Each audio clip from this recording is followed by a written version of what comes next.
Since the last show 2 weeks ago, had a lot of conferences, presentations, and also training to senior leaders in different sectors, truly advancing the issues that we talk about regarding equity, diversity, and inclusivity, and always sharing African Black wisdom, African Black philosophy, because, and I mean, we're going to talk about some important topics. Absolutely. We always talk about important topics. Yes, true. But always important to bring that Black angle, that Pan-Africanist angle, in terms of the realities and the lived experiences of Black people worldwide. So thanks for having me, as always. My pleasure, and I hope the party doesn't get too loud downstairs. The kids are having fun. Sister Ketsia Peters is here with her children, and Yes. they're having fun with our daughter. Yes, Wonderful. Good stuff. Good stuff. Also with us today, Ryan Knight of the African Canadian Business Network, and also my co-host Monday and Friday mornings, 9 a.m. on the Morning Vibe. What is going on, Ryan? Things are good. Pleasure to be here, gentlemen. Always you, Dr. Vibe. Looking forward to Monday. This weekend has been quite relaxing, but we also did game night, ACBN's first ever game night. So for those that don't know, the cash flow game created by the guy Robert Kiyosaki, yes, that wrote Rich Dad Poor Dad. So it was cool to just get a few people in the community together and play a game and change our mindset around how we deal with money and think about money. So that was cool. Cool. Well, good to have you on. Good to have you on as always. Got to give a big shout out today before we go any further to Mob Seafood. For those who live in the GTA, eating on the air. No, not doing that. No, yes. I want to give them a big shout out. A great food truck service in the GTA. They do fantastic stuff. So I'm going to give them a plug. I went by there today because they're hanging out today or in the next few weekends near where I live. So I went there in support, and I asked, what should I eat? What do you recommend? And the lady, is it Monique, who runs Mob Seafood, had a younger member of the crew there. So I said, okay, I asked the younger girl, what should I eat? She goes, I like the shrimp poutine. I don't usually eat poutine, but it was good. It was so good. So I told them if I enjoyed it or if I didn't enjoy it, I push it out here. So I'm keeping to my promise, but it gets a thumbs up. Not something I'd eat on the regular because I'd look like this. I'd be like this wide if I had poutine on a regular basis. They'll give you two screens. Yeah, exactly. Well, I got two screens in front of me, but I don't want to take up two screens, right? So let's get to our conversation topics today, and looking forward. And we're going to start off our first conversation. And Cesar, we want you to lead this because you brought it to the digital platform. Purple Day. You're wearing a purple shirt. Tell us the significance and the background of Purple Day. Thank you so much for bringing this important topic. So October, we are in November, but October is Child Abuse Awareness Month. But of course, we do understand, just like Black History Month in February, Black History is every day. Child abuse, in terms of perpetration, but as well awareness and prevention, must be every day. This great initiative that really comes in the Canadian context, notably in light of the abuse of so many Indigenous children. So when we talk about, some people, and notably media, talking about the discovery of unmarked graves, that is a fallacy. It is not a discovery. It has been known for a long time. Indigenous people have been talking about it for a long time. It just happened right now, notably, yes, we have to say it with media, that the rediscovery or the public conversation about them is bringing a greater awareness regarding the topic of abuse towards children. And when we talk about abuse towards children, too often, who tends to be forgotten out of the conversation? Our children, our Black children. It's too easy to think in terms of abuse of our Black children in terms of the school system, and notably the school to prison pipeline, where too many of our teenagers end up in jail. For information, as we live in a Western country, Canada, another Western country called Australia, is a leading country in the incarceration of children in the age of 9, and 10-year-olds. And who do those children tend to be? Aborigine slash Black Indigenous children. Mhm. Australia. So I think it's very important that we do have this conversation. We do bring that awareness and prevention because, and I say this, of course, with all my Pan Africanist love to all my Black brothers and sisters, all our Black families. However, however, we cannot always look and point the finger at the system nor at the mean or evil white people because that is a lie. The abuse of Black children too often, more often than not, start in our Black families. It starts in the families of too many Black parents who are carrying the scars of their own education by parents who are still marked by the scars of slavery, colonization, and systemic racism. The logic of tough love that we have in too many of our Black families leads to too often discipline that comes with a belt. That is a problem. I understand. And I'm not saying this because I'm a new father and here I am becoming sensitive. No, it's abuse. It's abuse that from healing our children, this is not about raising them white. No, it becomes abuse. There are other ways of discipline. There are other ways to notably pass on that affection with our children so that they don't become scarred. And when I say scarred, I don't just mean in terms of like scars on the skin. I don't even just mean in terms of something that we see too often in our Black communities, aka hyper emotivity, impulsivity. I mean lack of trust. Lack of trust in terms of one another. Lack of trust in terms of even something as remotely as we don't often think of as Black people mean mugging one another on the street because too often we grew up in households of survival. Socioeconomic survival, yes, but emotional and psycho-emotional and affection survival where abuse becomes visible, but it's too often invisible and it scars our children. I put a link. I hope our brother Luke of BI Media is going to put the link, but it's important to understand that when we see the negative statistics, so very purposefully, I put an American link just because it's easier to find, but these are true whether we look at the US, Canada, Brazil, France, the UK, and Australia. The abuse that go on in too many Black homes tend to be hidden under the system.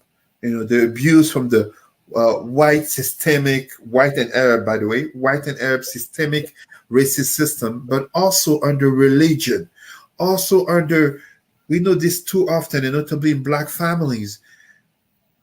When a child tends to misbehave, we tend to think of the devil, the Satan, the demon, and we tend to hit that child to be harder.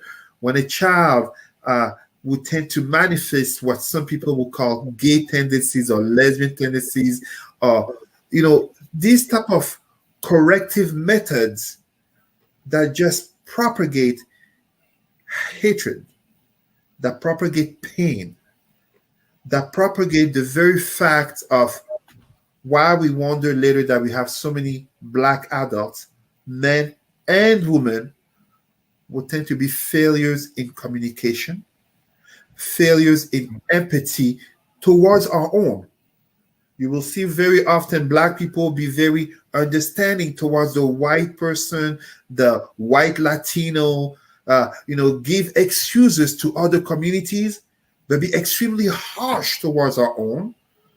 That's bad. But also the abuse in terms of alcohol consumption, recreational and hard drugs in our communities, self-harm, a taboo topic in our Black community, suicide. Mhm. People don't just accidentally commit suicide. People No. don't wake up one day desiring to see whether there really is a heaven or, why Jesus after they kill themselves. No. Years of abuse, the depression, the anxiety that becomes so much linked to the psycho-emotional pressures of surviving in a society of systemic racism that too often parents, black parents and black adults, throw towards children that too often are unprotected. And it's important to remember this. It's not talked enough on the news. When there's a white child goes missing, we hear about it to no end. So many black children go missing. So many black children are killed. And as I'm saying that, and allow me to finish here because I want to make sure my brother and you, Dr. Vibe, get to speak on this. Let us remember what just happened. Actually, on October 27th, the arrest that happened in Texas. A white male and his black girlfriend were arrested because they beat to death one of the black children in the house a year before, and they left the child body rot in the house. And they let the three other kids starve and fend for themselves to the point where the oldest was begging for food to neighbors until he could no longer, and he called 911. This is not a horror story on Netflix. This is not some Stephen King book. Yes, it is extreme, but behind that extreme example, there are too many abuses that go on, and too many of our black children, just as indigenous children, but they're getting the spotlight. Too many of our black children that are abused in silence, and too often we shove it under the rug in the name of survival, making them tougher, resilience, and no, we create broken adults. As our great leader Frederick Douglass said in the 19th century, it is easier to repair children. It is easier to shape children than to repair broken adults. Allow me to leave it there for now. Ryan? Because as I'm listening, I start to think none of this is new. So in between, I mean, even before we came on, you had talked about you had been to different conferences, and there's a lot of talk about this topic. And I wanted to ask you, like, out of what you've been seeing, what specifically is missing? Like at these conferences, what commitments are made that would make you feel like we're on the right path, and what is missing that would start to curb some of these statistics that we're seeing coming out over and over again? I think I don't want to necessarily say what is missing, but I think it comes a lot from us. We have a sense of shame and taboo in not wanting to speak out publicly of our issues, but expect that it will be solved by someone else, or solved in the church or in the mosque, or that basically we can just pray it away, hope it away, etc. So too often one of the things that happens, so to give an example regarding mental health, too often what happens is that we tend to push the issue until it blows up. Whether it be Ray Ray or Keisha, they're suffering. We know they're suffering, but too often what do? We laugh, we make jokes, we basically, think it's gonna go away. It's a summer thing, it's growing up thing, it's this and that and that and that. And yet the behavior of one of our own children, but also adults, if you are honest, is very indicative that there's something wrong going on in that child, in that young adult, in that full adult life. And sometimes I read a great expression on Facebook this week. I'd rather take the time to listen to your story than to attend your funeral. It's very important. And when I say funeral, I'm not just thinking in terms of suicide. As Black people, it's easy to point to white people and talk about school shooting and serial killers. But as Black people, even our teenagers, our young adults will go into gangs and commit murders in Toronto, Montreal, and we know there are gang stories, Ottawa, but as well in the States, they tend to come from broken homes that have created broken children who become broken adults. This is abuse. They go for abuse. Yeah, this is where I'd want to push back a little bit, because at the beginning you said you don't feel like anything's missing, but as you were talking, you mentioned we're pushing stuff to the side. We need to talk through what we're working on. There's always a saying, it takes a village to raise a child. Yes. But when things are going wrong, who do we talk to? Like, we don't have a plan as a Black community to say, this child, whenever a child is born, we must create a plan around that child to say, we want to guarantee this child's success. So that's what I would say is missing, is that we don't have a community plan. So all parents, we're just winging it. And it's like, we wing it in our own way. We're running our household as best we can. Dr. Vibe always talks about the three things: the trauma, repetition, and symbolism. Yes. But dealing with trauma, we are just doing that repetitive conferences, talking about what's happening. We can research it to death. There's PhDs given out just talking about social issues and child abuse. But in the article or the link that you had put up, one of the main issues is the child side. What is it? Like in Canada, it'd be CAS, but Child Protective Services in the US, they're contributing almost 30% of the abuse. So when I look at that statistic, I would say, okay, why are we having to rely on a certain system? We don't in our community have the infrastructure. And a lot of these people that are paid very well to work on social issues have not left us with any infrastructure to actually deal with the problem. Do we have our own first response for like child issues? We should have our own Black-run CAS, so that if a parent's having issues, we don't have to go to the traditional one that is flawed in a lot of ways. Our sister Janelle Scarrett just got hired to the York CAS, and we're hoping that that allows it to get on the right path. But really still, she's locked up in their system. And now she has to figure out from the inside how to adjust it. And that's going to be a tall tale. And as community organizations, we have to support her as best we can. But even better, if we had the resources to now put together our own CAS and hire her, so that parents, when something's going wrong, we can now look to our own system, whatever we build, and say, you know what, I'm struggling. Is there something that can be done? And then I feel like it would have a better outcome than what we have. And again, I'm just like spitballing, but I feel like we don't have any infrastructure. Brother Ryan, you are 100% right, and I'm gonna admit it to you. You actually read between the lines and you went further, because you actually exposed what I didn't want to mention. I did not want to talk about the CASs because it's a system, and I'm a director in child welfare. Right. And I didn't want to mention it because it is part of a system that, too unfortunately, in terms of statistics, the disproportionalities and the disparities do prove the ongoing legacy of abuse towards Indigenous and Black children. Right. I didn't want to mention Sister Janelle in terms of, yes, congratulations to her for becoming the first Black woman executive director of a CAS, but I didn't want to mention it. Why?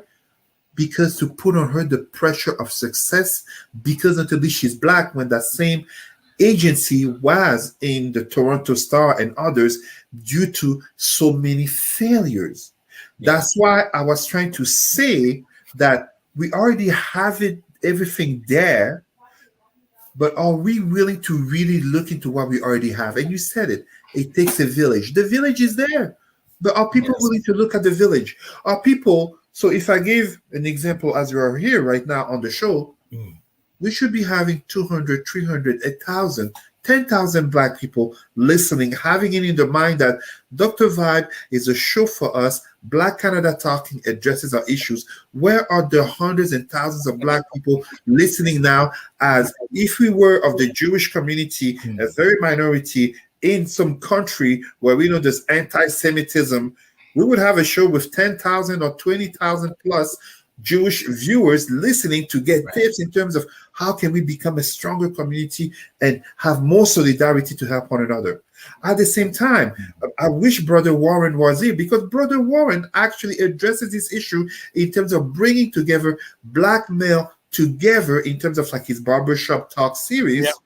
But at the same time, we have our sisters. We have our sisters like Al Jones doing great work in Nova Scotia. But to what extent are our people going to reach out to them, reach out to you, reach out to me, to all of us to say, I mean, I'm saying this.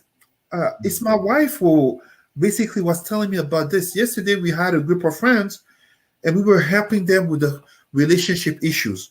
So there's no child abuse here per se, but this couple as friends, what are friends for if you're not there to listen, Right. to give advice? But at the same time, what is a community for if you are not looking out for our most vulnerable ones, who are our children and our elderly people?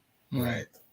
So our community is here. We know our community is here because we see that black person walking on the street, and yet too often we are dismissive, we mean mug, we basically look at them in terms of how high am I on the scale ladder of white success? You see what I mean? So these become problems. We have the elements here.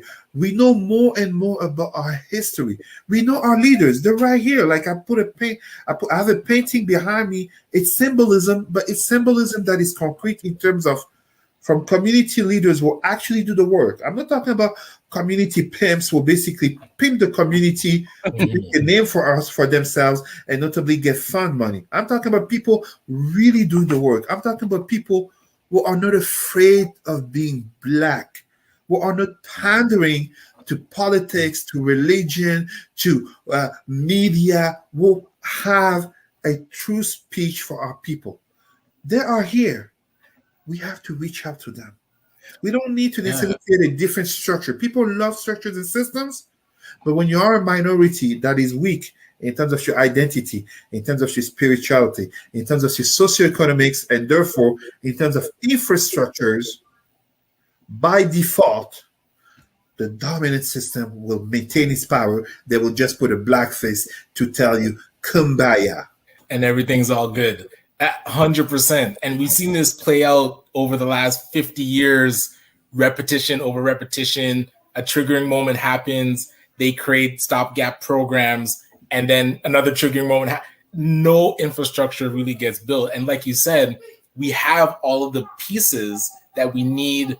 So pieces individually, but it's not like an actual cohesive, I was like macro level infrastructure. I always go back to infrastructure. So that's where I feel like the resources piece is missing, because if we could organize this individual pieces and bring it together, and then when a child is born, as an entity, we could go to that parent and say, what is the plan for your child?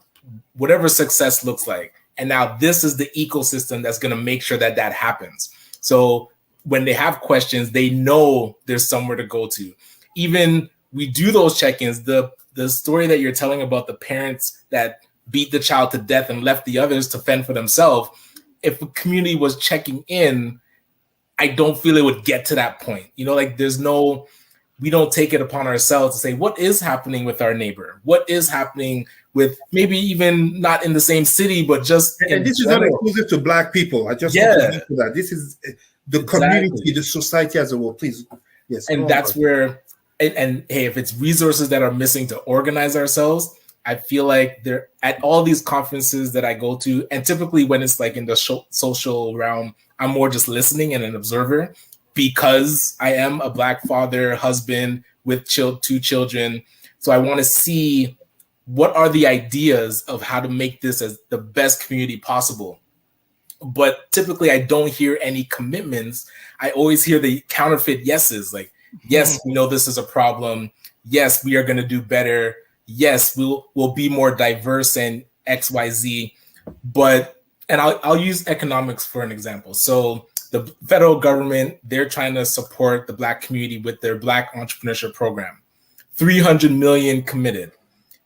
And in that money, there's nothing to build infrastructure. If they took just 15 million of it and helped us create our own financial institution, and then the rest of the 285 million was housed in that bank, the leverage from that money and them being able to lend against it would have a way more profound ripple effect than just saying, here's 300 million in principle. Still, you have to go to the traditional banks to get the money. And when they loan out the money, the banks benefit. So what have they really built? And then when you ask the question, it's like, okay, that sounds like you guys gave us a plan, 300 million here, 30 million to phase to manage. Can we do something different with it? And their answer is no. They're like point blank, this is what the money is for. You cannot even come back with a counter offer of what would be better for the community, even though they did consultations across Canada, and in their own report, there were recommendations to use the money differently than what they had proposed, and they chose to just stick to their own agenda. So the consultations were useless because they didn't use the recommendations. It was all just symbolism for them to show that they're doing something and listening. Oh man, my fingers are gonna get tired talking about the government. So now they do all that to say, this is the way that we want you to spend the money. And I see it in the social sector, but because I'm not in it, I don't feel like I can speak to it as directly as you could, Cesar. I just want to jump in just for a second. This is great conversation in regards to the whole issue. Should we have a system where we look after our own children? I will say yes, and then I will go back to what Brother Ryan was saying. So, Dr. Vibe, yes, we should. But if we were to receive money from the federal or provincial governments that include establishment of infrastructures run and led by our own, what would that do?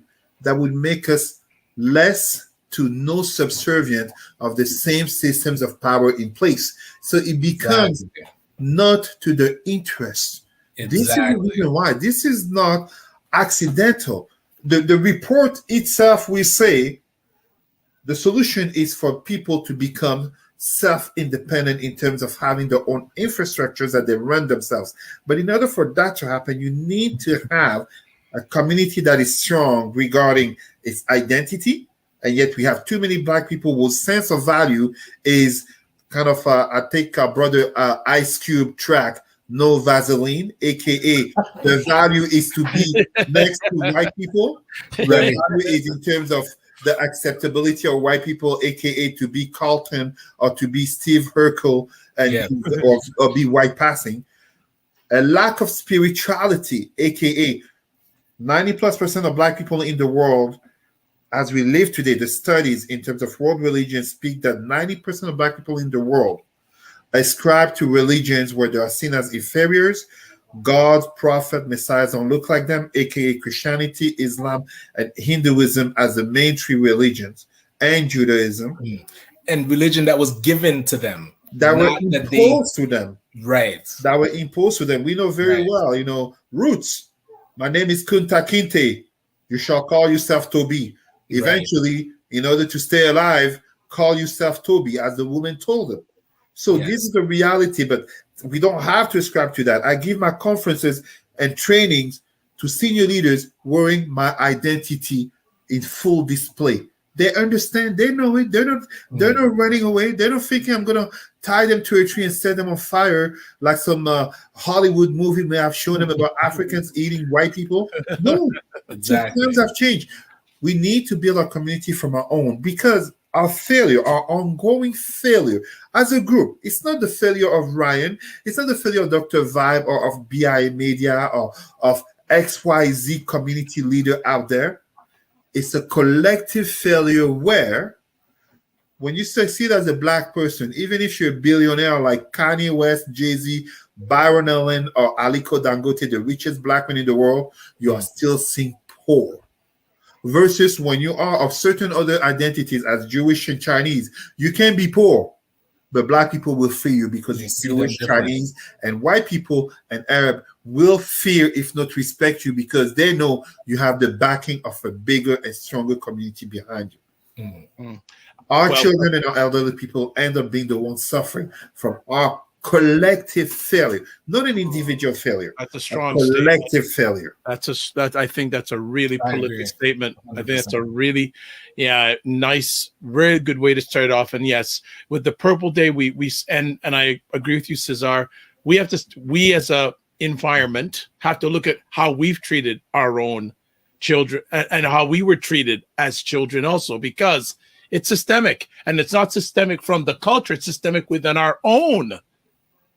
Yes. It's systemic within our own, not from the outsiders. So yes, there are organizations that have questionable practices like CAS towards Black children, but we have questionable practices to our own children.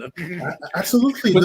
No white person comes into a white Black home and say, beat your kid. They don't. This is not slavery time. This is not 200 years ago. There comes a point we have to stop saying the white people, the Arab people, the slavery, the colonization. Absolutely, those are still impacts. Like Dr. Joy DeGrasse wrote, post-traumatic slave syndrome. Yeah. Just like Frantz Fanon wrote about the wreckage of the earth and black skin, white mask. Absolutely, those are still impacts. But there comes a point of accountability in terms of saying, hey, you know what? Pops and mom treated me a certain way. I see the consequences on me. Maybe I need therapy. Maybe I need someone like Dr. Vibe, Ryan, Sister L, Sister whoever. I need Warren. Maybe I need a sister, a brother, someone who looks like me to unpack so that I can become a better human to my children. Leslie McEwen, our own systemic problems, agreed. And Leslie, I'd love you to touch base with me because I know you're part of an organization of Black therapists. I was on their website the other day, and I would love to get a representative from that organization on Black Canada Talking as soon as possible, because there are many. I'm getting to the point in my journey that every Black person needs a therapist. I'm getting to that point. And we need the organization you're a part of, Leslie, to come on and talk about it so people across our country, Black people, need to know about this. Next comment, Sophia Jacob. Yes, it would be good to have our own infrastructure. However, we must resource it and fund it with our own dollars, or else it won't have a full say on what happens. Before this even happened, we must look in with ourselves and start a healing process. Absolutely. So Ryan, I know you have a last comment. Yeah, you got a last comment. We'll move on to the next conversation. Yeah. So and this comes up a lot, especially when I talk about resourcing our own infrastructure. The system that's in place right now is already funded with our dollars. Wow. So if we collectively decided that our money that we're already paying to the government through our taxes, instead of going to the current broken CAS, I'm using them as an example, we want to divert it to a new entity that is Black run, Black owned, and Black serving. So my thought process is, if we are running our entity, yes, there's going to be problems, but it's our problems to now analyze and then do better. Right now, we have a system that is external to us that has problems, and the only way we can fix it is begging them to do better.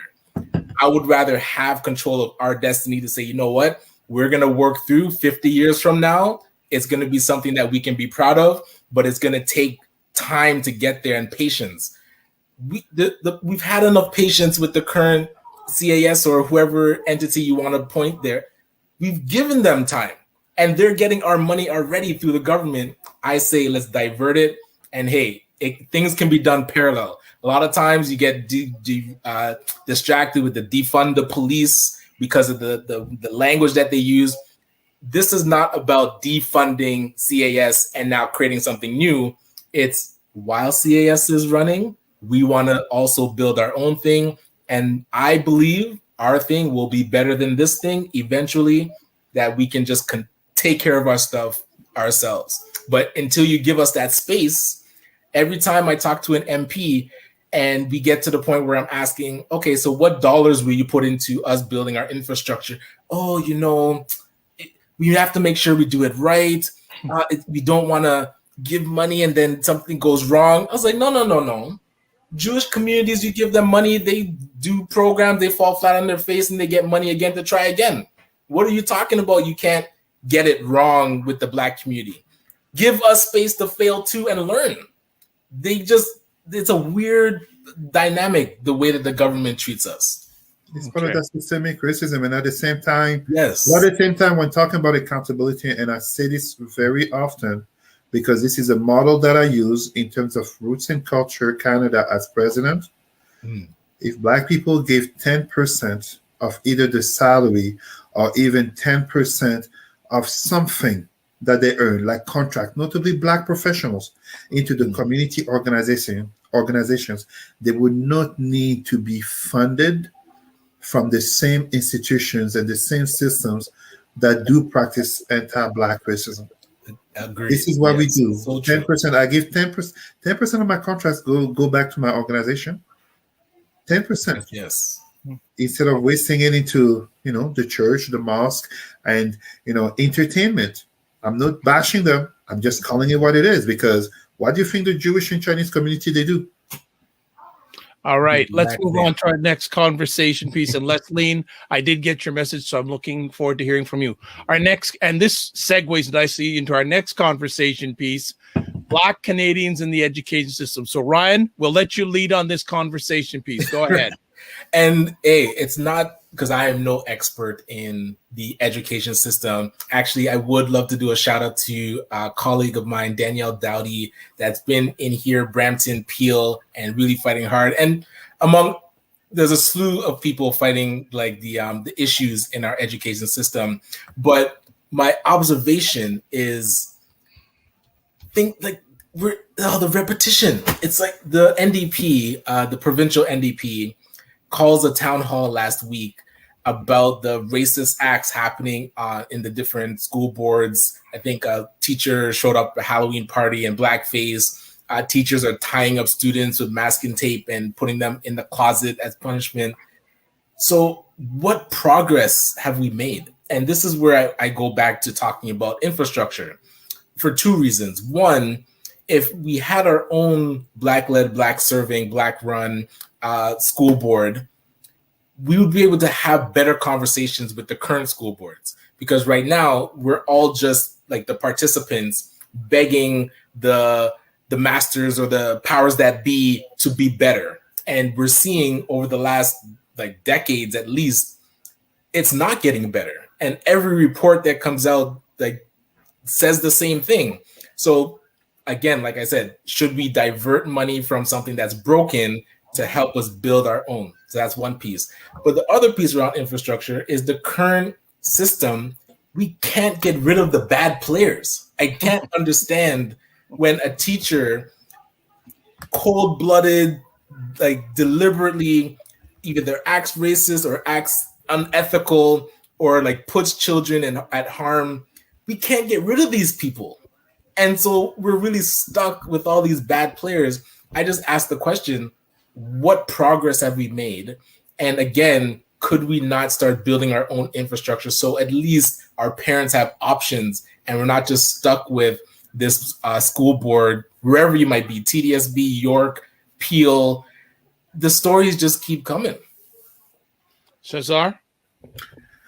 I would basically say that when we talk about the education system and Black Canadians, as one who is privy to giving conferences on racism in high schools, and as well who actually is an equity trainer to senior leaders in the education system, I must mention the fact that it is all part of ongoing systemic racism. I don't think I'm surprising anyone.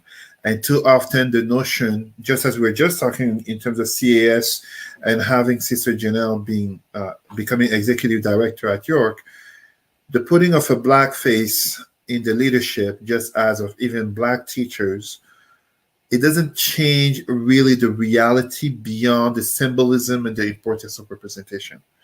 The issues are embedded deep in terms of the fabric of this society. I'm purposely saying something general because it's important that we remember this in terms of dismantling it. Our brother Malcolm X notably said, talked about having our children being educated by the enemy. Don't get me wrong, this was before he did his pilgrimage, when he thought all white people were evil and going to hell, whatever. So I'm not here saying simply being white makes one an enemy of the black community. What we're talking about is the systems of oppression upon blacks. And as such, I go back to what Brother Ryan was saying in terms of the infrastructure, but also in terms of what I was saying in terms of the accountability of the black community. These systems will not change unless there's a power struggle that happens. And that power struggle cannot wait 2 or 3 decades when, in terms of demographics, Africa becomes the most populated place in the world, and we have like 10 times more black people here. That's not what we should be waiting for. We should be active right now in ensuring that black parents attend the parents-teachers meetings. We should be active now in making sure that we do have black community organizations that attend, as Roots and Culture Canada does, that attend what happens in the school system, the school council, where our black children are present. And at the same time, black parents know there is a black community organization nearby that when there's an issue at school, you can call Cesar, you can call Ryan, you can call Dr. Vibe, you can call L, you can call XYZ person to represent you if you don't have the language, if you fear that your immigration status may be an issue, if you fear that your education level makes you intimidated to confront the school authority. Because too often, and I have to say this, not in defense of the school system, please don't get me wrong. I have to say this in terms of the reality on the ground. Very often, what happens in these cases of racism in schools are not so much necessarily that the teacher per se is racist, but the miscommunication and the misunderstanding that occur from the reality of the situations make it that it becomes a racist situation. I give a very simple example that happened in a school here in more than one school. So I'm thinking right now about an English and a French school. 2 schools, 2 high schools, one in the east, one in the west of Ottawa. So these children, they speak English, they speak French, 2 different schools, and yet very similar situation of disturbance by black students. In the English school, the teacher was white. In the French school, the teacher was black, a Haitian brother. Disturbance by the children. Mr. Cesar, me, coming to give a conference on racism, and I had a direct conversation with the children, our teenagers, in front of the white peers. And guess what happened? They were just looking for attention because they don't get valued enough academically. They don't get valued enough academically, and too often their own parents, they expect the 80, 90, A and A plus grades, but they know they're helping to the homeworks. These black children who don't know each other in 2 different parts of the city will speak French, speak English. They said the same thing. The conference on racism had a 30 minutes conversation. Them, me, and the white students listening in shock. Why? Because therefore they were just stupid. Therefore they were just trying to be funny. Therefore they were just acting like some rapper or whatever, some athlete. And they suddenly had this vision into too many black homes where our children become victims of racism. And I don't want to necessarily say everything is because of the black parents. No. But our children become victims of racism because too often our black parents are missing at the table, are missing in advocating for the children, are missing in bringing along that black community leader that can give them voice, that can stand up for them. I've had, in giving conferences on racism to our children, I've had black teenagers, 12 to 19 years old, cry at the powerlessness of their parents in light of situations of racism that they go through in schools. I'm being very serious. It becomes a problem. These schools are systemically designed not for our children. 1983, last segregated school in Canada, 1983. This is not in black and white.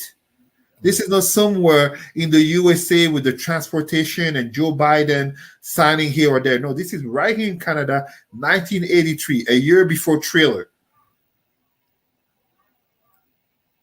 So this is a matter of system, but we need to have our people represent. I cannot be here giving this lecture regarding racism in the education system, addressing the fact that it's not enough to put a black face as a principal, as a teacher, or even on the school council board, whatever, and myself become a parent who is not present at the parent-teacher meetings. I'm already advocating for our children. I'm advocating for our families. I do get calls. I get calls from last week, a black Somali veiled woman calling me to step up to advocate for her disabled child in a situation that's been going on for 3 years. And it was such an important point that you mentioned around the parents having an entity to be able to call, to just give them leverage, give them the right terminology, the language, because when the parent feels powerless, that now because the child is looking at their parents like they're superheroes. Yet dealing with the school, you see your parent like just freeze up and not even listen to you or not even believe you in what you're saying because they're taking the teacher's side. So many dynamics. And a lot of times if they had a bit of it's almost like not an army, but ammunition to use. It's like, listen, I can call and what triggered in my mind, I remember hearing about an organization, I believe they're in Hamilton, that and it's for autistic children. So if there's an issue with the autistic child, the school does not call the parent to come in and try to figure out what's going on. They call this organization, and the organization comes and sees it because they're like behavioral therapists. So they see if they can work with the child and get them to, calm down and get back to school. But for us in our community, if we get that call and we have to leave work, then we come in, we don't know what to do because the child something happened and you don't know. And as a parent, you just feel like I'm failing my child. I don't know what to do. So you take them home. Now you have to stay home. The ripple effect just becomes too much to handle. But that idea of where you're talking about having that entity to be able to call goes back to that infrastructure where like the first responses in our community are missing.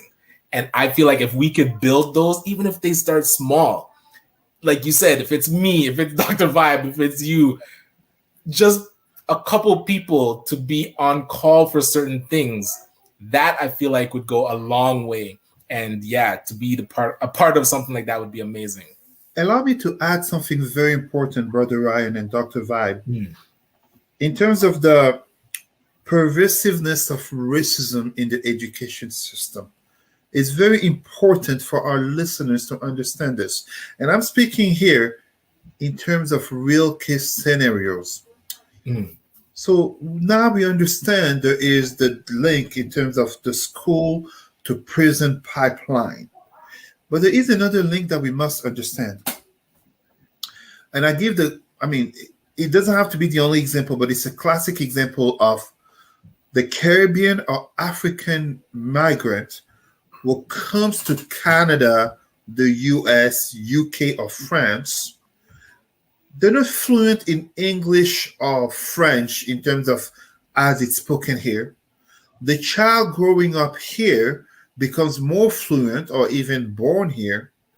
In some cases, the child becomes a translator to the parent.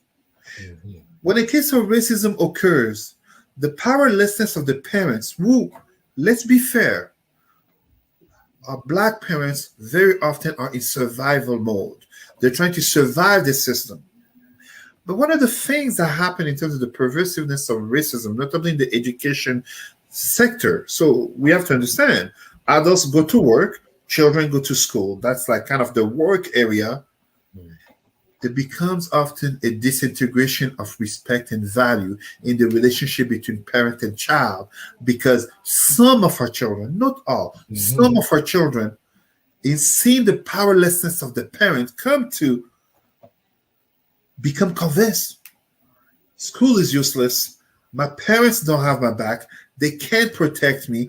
Right. Why am I even trying to succeed when they keep reminding me that I'm only good at becoming some musician, athlete, or go do some low paying job. The sense of value in terms of the destruction of the psycho-emotional well-being of the Black child, in terms of things that they can't understand. We're talking about children, but notably teenagers who don't have all the context, all the ramifications to understand. Your parent is not abandoning you. Your parent may come from a country where, hey, the teacher has all the authority, and whoa, you're telling me a white teacher, of course they must be right. How can a white teacher possibly be wrong? We're coming from colonial systems where, well, I mean, the Mr. Smith or Madame Julie, of course they're right. Like, I'm not going to school. I don't need to go to advocate for you. You're wrong. We need to change these type of patterns of thinking because it destroys our youth and it destroys our young adults in terms of them not valuing the education when they see too often the plight that occurs. Brian, anything else you want to add? No, I mean, hey, I just wanted to get that off my chest. I appreciate the conversation. But yeah, I feel like, hey, if the next Black Canada Talking, you can bring somebody that has a bit more expertise to replace me to talk about education and be with Cesar, I'd be happy to listen and just see what puzzle piece I play that I can support what needs to be done in the education system. I think just to close this part of the conversation, I think you mentioned at the beginning Daniel Dowdy. We need more Daniel Dowdys. 100%. And we also need our environment, whether you have children or not, to get some skin in the game. Very true. You know, like showing up at the PTA meetings, because things can't be so good that parents aren't showing up at PTA meetings. Unless you're living, you're in a good situation, which I know many Black parents are not when it comes to their education systems. But again, it takes the collaboration.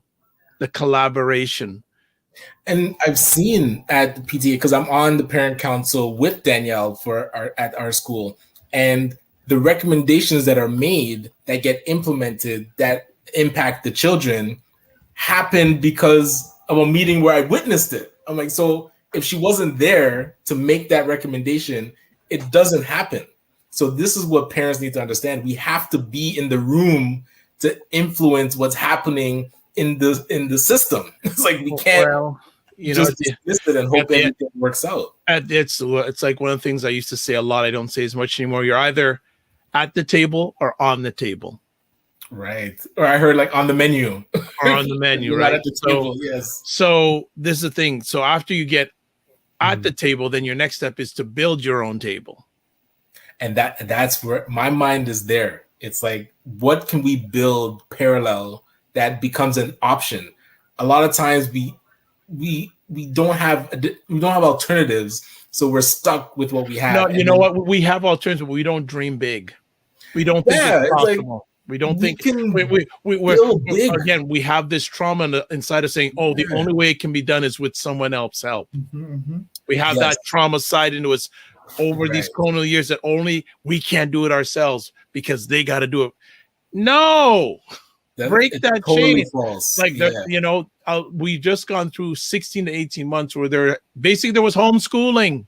Yes. Right. And I know many of Black parents saying, you know what? I'm taking my child or children out of the system and I'm going to do it myself. I hear that. So we will move on. So just very quickly in 30 seconds. So, Luke, I'd like for Luke to share in a moment the video that I shared. This is a video that I use in training to senior leaders in the education sectors, but as well to senior leaders in all sectors. Actually, November 2nd, senior leaders in the government, municipal, hospital, prison, child welfare, drugs and addiction. The video, look, please, if you can share it. I want our Black people to see this. It won't surprise them, but I need for our Black people to see this video. It's on YouTube. I think it's okay for me to share it. I mean, it's YouTube, so anyone can see it. YouTube are hidden biases, and it focuses on a Black family. It's a short minute video that I use notably on racism on my conferences and presentations, trainings on racism, equity, diversity, inclusivity, and notably unconscious bias. It's important that we see, because this is not just a matter of speaking of racism. It's not just a matter of speaking of Black people. It's a matter of speaking of systems through different sectors, how they impact the individual and the collective. If we talk about, for example, police brutality, as Black people, and notably Black men, we know it. Anytime we get pulled over, we could be the next George Floyd. Thank you. Mm-hmm. No problem. And just before we move on to our last subject, Sophia Jacobs saying, yet we have yet to see Black history and culture curriculum to be part of everyday learning in education and education system throughout Canada. Well, it'll be interesting because, and we won't get into this deep, but there were some elections last week in the United States. And particularly there was an election in the state of Virginia. And one of the hot issues there was what was being taught to children in the education system there. And there is many a person who is non-melanated who does not feel that slavery should be taught to children in the school system. So do mark my words, people, maybe I'm crazy, but I wouldn't be surprised one day that something like that comes up here. People saying, no, we should not teach how Indigenous, well, it's not taught here, how Indigenous people have been treated really in public schools. Mm-hmm. So before even Black people's history gets taught, if an Indigenous aren't, you're not seeing Black people before the Indigenous. So I hear you, Sophia, but I think let's be wary. We hope that mindset doesn't come up across. Let me shock you, Dr. Vibe. There is a school council in Texas where in the education history manuals for all children, I think in elementary, but also high schools, slavery, basically Africans kidnapped into slavery, was replaced by workers. I know. I saw the story. There you go. That gives you an example. And in Virginia, what you end up having is a conversation on critical race theory. Oh, yes. Where basically you end up having, especially white conservatives.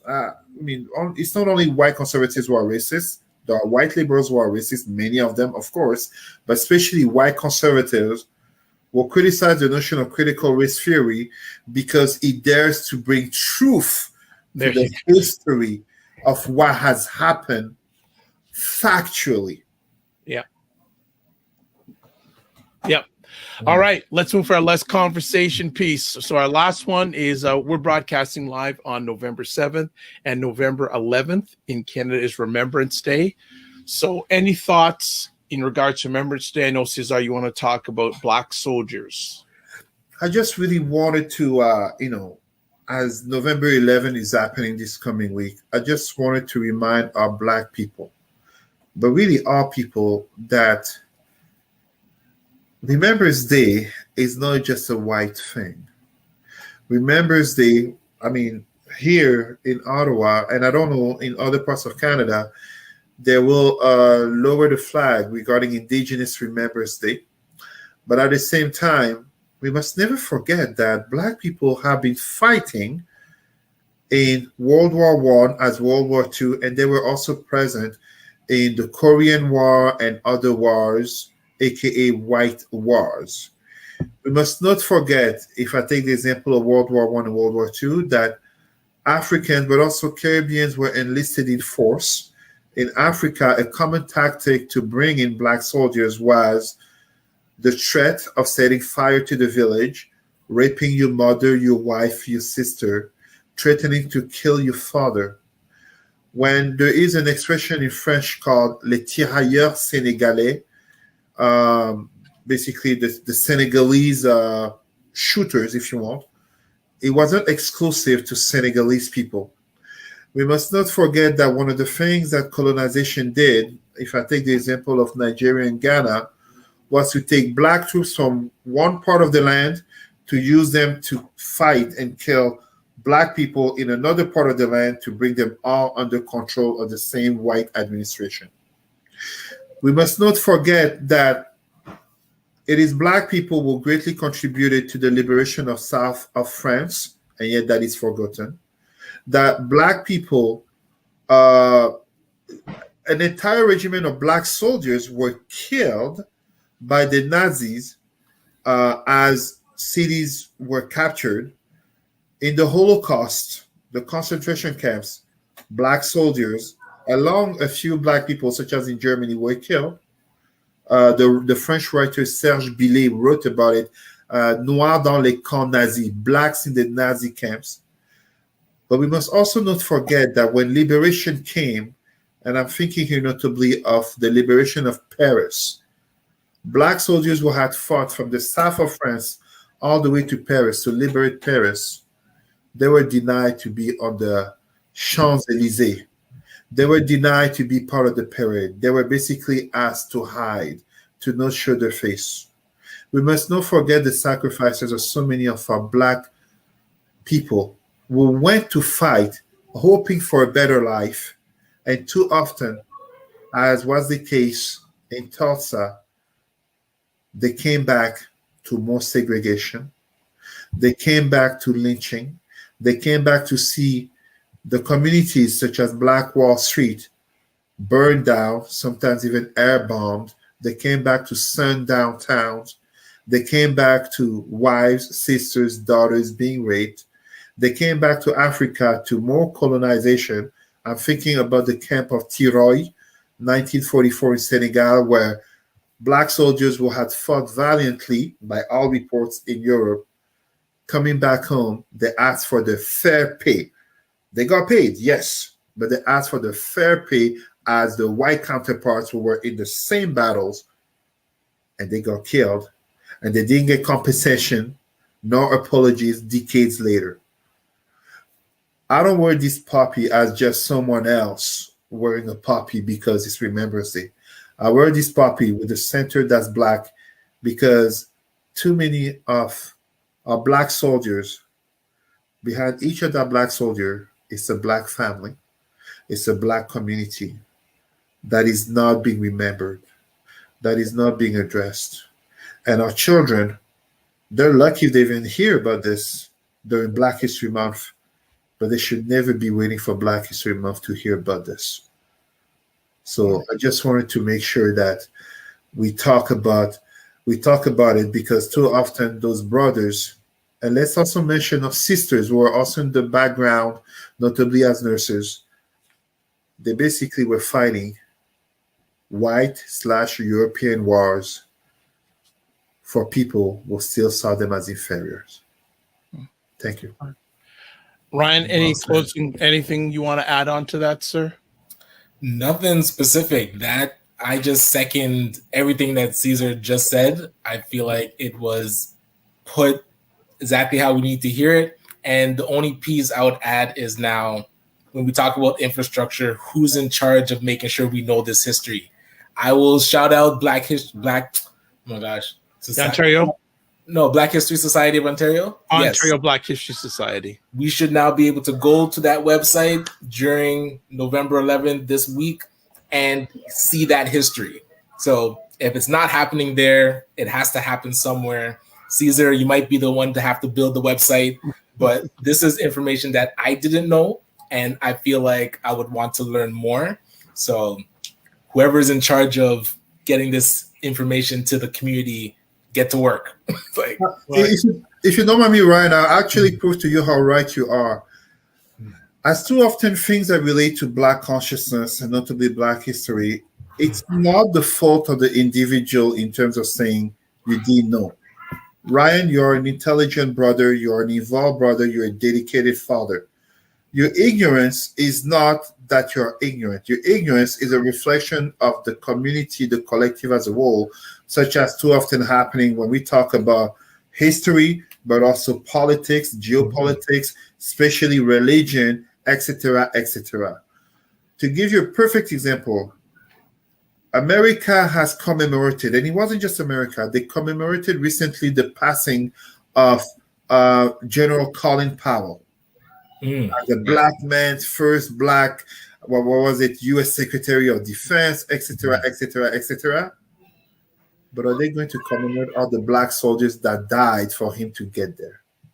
Are they going to commemorate? Exactly. You see what? But you see what I mean? That's exactly it. It's like George Floyd is a tree that hides the forest of black men, women, and children victims of police brutality. Colin Powell is a celebrated figure in terms of the black soldier hiding so many figures of black people, black Americans, black Canadians, black Caribbeans. I mean, do we want to talk about the thousands and thousands of black Brazilians that have been killed in wars against Argentina? Do we want to talk about it? Look at the soccer team. Argentina is the only country in the Americas that does not have a black soccer player. There's a reason. It's in the history. Nobody ever thinks of that. So our ignorance is used against us to continue our oppression. When Colin Powell, we can talk about him being a war criminal, whatever. Colin Powell, General Colin Powell, rightfully is commemorated, but he is the tree that hides the death of so many African American soldiers, black Canadian soldiers, black Caribbean, black South Americans, especially African soldiers forced into white European wars where they were still seen as inferiors and went back home to suffer slavery since 1776 because there were blacks in that war, 1812, World War I, World War II, and so many other conflicts. If I can just give just one little piece of information, it's the last one, but I think it's so important. I think my brothers and sisters, some of you have seen that movie about Nate Turner. I don't remember the title of the movie, but there was a movie about Nate Turner. But I don't think a lot of people understood what happened at the end of the movie. At the end of the movie, Nate Turner got hanged, for starting that rebellion. And then the children will basically saw him hanged. So the children for whom he was fighting for them to be free were adults in the liberated, in the non-slavery USA after 1865. Some of them, notably black men in terms of a better life, became soldiers of the United States Army. There was a conflict the United States entered, the American-Spanish War. In the American-Spanish War, and this is documented. This is what I do. This is why I give conferences and trainings. In the American-Spanish War, there was a chapter, a very small chapter that is not often talked about. What happened to these children who became adults? Children born under slavery who became adult in the post-slavery USA, members of the U.S. Army, fighting on the U.S. side against the Spanish War, so two white powers, and they were sent to the Philippines. The Philippines at the end of the 19th century did not look like the Philippines you see today, my friends. These black soldiers had a shock. What was the shock? The indigenous people they were sent to fight against, to kill, to arrest, and to jail for white power very often were darker than they were. It traumatized and it shocked them. Bob Marley notably commemorated that in, I think, Buffalo Soldier, where it's notably linked in terms of the American-Spanish War and the black experience in that war. Children born under slavery becoming adults in post-slavery USA, serving in the U.S. Army, sent to the Philippines, and the shock of serving a white power nation to kill black people. That was summed up a little bit kind of with the Muhammad Ali, him pushing back against, why are you sending me to kill these people when you guys are the ones like really fighting against me? But yeah, that, man, I did not know that part of it. So things to look up. And is there a YouTube video about that too? I saw you put the one. Do you know if that's documented somewhere? I'm sure it is, what his resistance. And a lot of people said professionally as a boxer, he was robbed the best years of life, but he didn't care about that. He said, why are you, I don't have any war against the Viet Cong. That's exactly what he said. I have no war against these people. They didn't do nothing wrong to me. That's what I wonder if that shock was. They see people that look like them but then they're sent there to kill them. Like, why am I killing my brethren? Like something, your mind just will like, yeah, that's insane. It can add to trauma.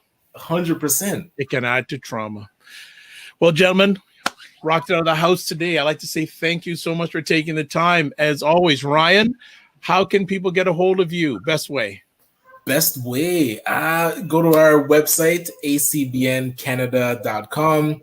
If you need support with your business, we are happy to fill out our form to let us know what you need, and then we will call you within 48 hours to have a conversation and see how best we can support. And if you want to get in contact with me directly, 647-225-3309. Add me to WhatsApp, send me a message, and we shall chat. Wonderful. Cesar? Thank you, Dr. Vibe. Thank you, Brother Ryan. Thank you, BIA Media. You can reach me, rootsandculturecanada.com, and even better, on Facebook. Yes, I survived, and I fought another block by some Arab religious extremists. I have to mention it. But yes, you can find me on Facebook, Cesar Remy, Rimy, Emery Ndema-Moussa. I'm the only one. All right. I'd like to say thank you to both of you. Thank you, everyone who watched the conversation live or on replay, mentioning Leslie, Sophia, and others. Thank you. If I did mention you, it's your head, not my heart. All right. So thank you so much for supporting as always. As always, I end off these conversations with this: live your life as a dream. If you can dream it, you can make it. Sometimes you have to get small to get stronger. Block assumptions, then aim bigger, aim better, aim higher, aim wider. Love, faith, and respect. And remember to give yourselves grace. Next week on Black Canada Talking, scheduled is the Deputy Mayor of Shelburne, Ontario, Steve Anderson. Has written a great book about his life story and journey. So please come by and check it out. And please follow the Dr. Vibe Show, whether on Facebook or on YouTube. We finally hit over 700 YouTube subscribers. So that's a huge accomplishment, but we want to get the message out to more and more people. And one of the advantages when you subscribe to me, either on Facebook or on YouTube, you get notified when the next upcoming epic conversation is being held. I'd like to say thank you also to BIA Media for the great production. God bless. Peace to all. Keep the faith and walk good.